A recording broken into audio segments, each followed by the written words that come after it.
नमस्कार प्रिय विद्यार्थियों, हार्दिक अभिनंदन है आप सभी का मन क्लासेस की ऑनलाइन कक्षाओं के इस प्लेटफॉर्म पर। आज हम जिस प्रकरण की बात करने जा रहे हैं, हिंदी व्याकरण का मूलभूत टॉपिक है जो वो है वर्ण विचार। संपूर्ण हिंदी व्याकरण जो है वो इन तीन अवधारणाओं के आधार पर पढ़ी जाती है।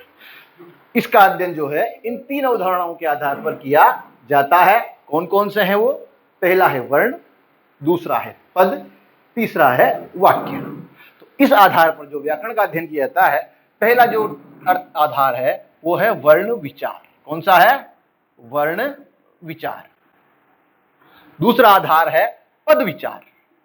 पद कहें हम या इसी को शब्द विचार भी कहा है लोगों ने। हालांकि शब्द जब वाक्य में प्रयुक्त होता है तब वो पद कहलाता है, जब तक वाक्य में प्रयुक्त नहीं है तब तक वो शब्द कहलाता है। अगला है वाक्य विचार।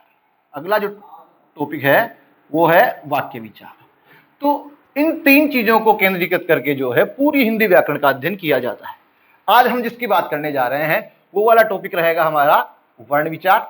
इसके बाद हम पढ़ेंगे पद विचार। जैसा मैंने बताया, पद विचार को कुछ लोगों ने शब्द विचार भी कहा है, क्योंकि शब्द वाक्य में प्रयुक्त होने के पश्चात पद कहलाता है। और तीसरा रहेगा वाक्य विचार। तो चलिए अपन शुरू करते हैं। पहले हम बात करेंगे वर्ण विचार की।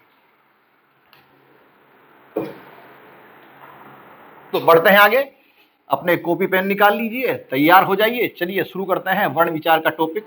वर्ण विचार को पढ़ने से पहले हमें जो है भाषा की कुछ मूलभूत इकाइयां हैं उनसे परिचित होना आवश्यक है।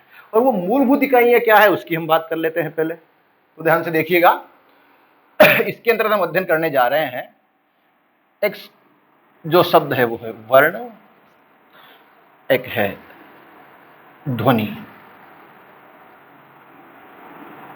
एक है शब्द और एक रहेगा वाक्य। इन्हें संक्षेप में समझेंगे, उसके बाद हम आगे बढ़ेंगे। चलिए शुरू करते हैं। ध्यान से देखिएगा, ये दोनों जो इकाइयां हैं ये भाषा के स्वरूप के आधार पर बनी हुई है। एक को कहेंगे वर्ण, एक को कहते हैं ध्वनि। ध्यान रखिए, भाषा प्रारंभिक रूप में मौखिक थी, बाद में उसके लिपि चिन्ह बने और वो लिखित रूप में आ गई। तो सबसे पहले भाषा की जो लघुत्तम इकाई मानी गई वो क्या मानी गई? ध्वनि मानी गई। भाषा की लघुत्तम इकाई है ध्वनि। देखिए, भाषा जो है हमारे संप्रेषण का आधार है, हमारी बातचीत को वहन करने का जो आधार है वो है भाषा। और भाषा सबसे पहले थी मौखिक। भाषा प्रारंभिक रूप में कैसी थी? मौखिक थी। हालांकि उसके पहले वो सांकेतिक भी रही। जब भाषा का विस्तृत अर्थ पढ़ा जाता है तो हम उन पर ध्यान देंगे। अभी हम बात करने जा रहे हैं, इसी टॉपिक की बात करते हैं। तो ध्वनि, आपसे पूछे भाषा की लघुत्तम इकाई कौन सी है? ध्वनि। भाषा की लघुत्तम इकाई किसे माना जाए? तो भाषा की लघुत्तम इकाई जो मानी जाएगी वो मानी जाएगी ध्वनि। ठीक है।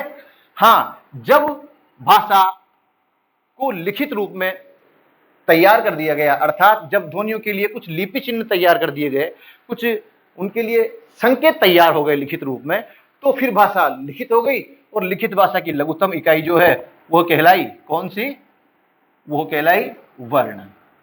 कौन सी है? वर्ण। अब एक प्रश्न अक्सर एग्जाम में पूछा जाता है, विशेषकर प्रतियोगी परीक्षाओं में प्रश्न पूछा जाता है इन दोनों को लेकर के। आपसे सीधा क्वेश्चन पूछ लिया जाए, भाषा की लघुत्तम इकाई कौन सी है? भाषा की लघुत्तम इकाई कौन सी है? तो ध्यान रखिएगा, यदि बिना परिप्रेक्ष्य में पूछे, न लिखित का है न मौखिक का है, तो सीधी सीधी बात ध्यान रखिएगा, भाषा की लघुत्तम इकाई है ध्वनि। कौन सी है? ध्वनि। क्योंकि भाषा जो बना हुआ है वो भास धातु से बना है। कहीं से बना है? भास धातु से। और भास धातु का अर्थ है प्रकट करना। और मनुष्य ने सबसे पहले अपने विचार जो प्रकट किए वो मौखिक रूप में प्रकट किए, न कि लिखित रूप में। तो सीधा प्रश्न पूछ लिया जाए, भाषा की लघुत्तम इकाई है ध्वनि। यदि ध्वनि विकल्प में मौजूद न हो तब आप क्या लगाओगे? तब आपको लगाना है वर्ण। अब बात करते हैं इनके परिप्रेक्ष्य में सीधा प्रश्न जैसा पूछा जाता है। पहली बात, आपसे सीधा सीधा क्वेश्चन कर लिया जाए कि मौखिक भाषा की लघुत्तम इकाई क्या है? क्या प्रश्न कर लिया जाए, मौखिक भाषा की लघुत्तम इकाई क्या है? तब आपको निश्चित रूप से केवल ध्वनि ही लगाना है। जब मौखिक कह दिया जाए तो फिर आपको ध्वनि ही लगाना है।